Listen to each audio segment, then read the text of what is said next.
नमस्कार। कभी सोचा है कि कुछ कंपनियां हमेशा सही लोगों को कैसे चुन लेती हैं? आज हम इसी राज से पर्दा उठाएंगे। हम देखेंगे कि कैसे भर्ती को एक रोजमर्रा के काम से बदलकर एक मजबूत रणनीतिक हथियार बनाया जा सकता है। ये एक ऐसा हुनर है जो किसी भी ऑर्गेनाइजेशन की पूरी कहानी बदल सकता है।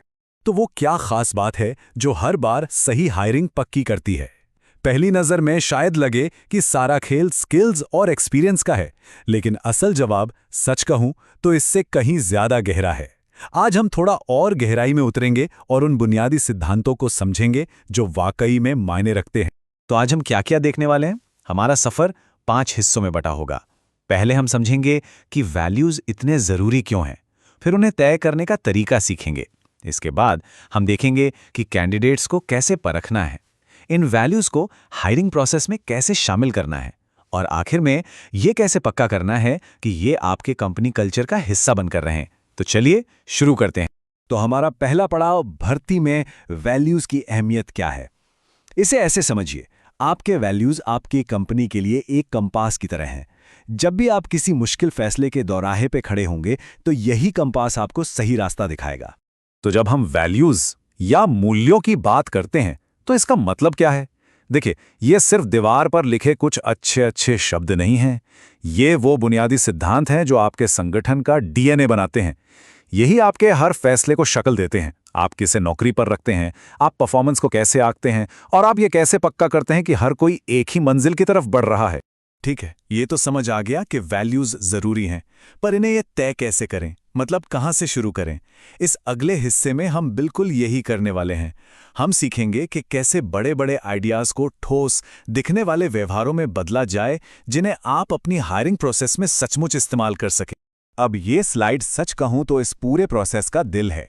ये हमें दिखाती है कि एक वैल्यू सिर्फ एक भारी भरकम शब्द नहीं है।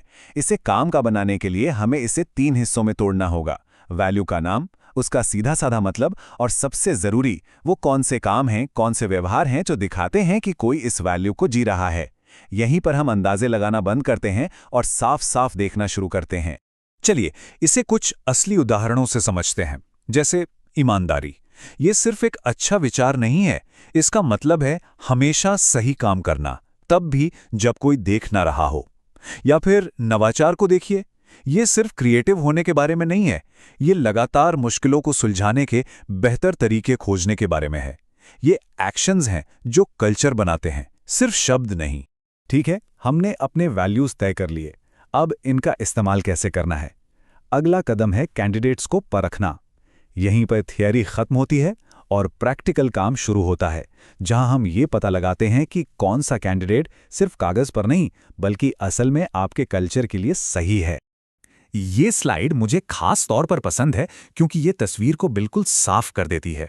बात सिर्फ ये देखने की नहीं है कि कैंडिडेट आपके वैल्यूज को दिखाता है या नहीं। बात उन व्यवहारों को पहचानने की भी है जो इनके एकदम खिलाफ हैं, जिन्हें हम डील ब्रेकर्स कह सकते हैं। एक इंटरव्यूअर की असली कला इन्हीं दोनों के बीच के फर्क को पहचानने में है। अब जब हमें पता है कि क्या ढूंढना है, तो सवाल यह है कि इसे करना कैसे है। वैल्यूज को प्रोसेस में शामिल करने का मतलब सिर्फ इंटरव्यू में कुछ सवाल पूछना नहीं है।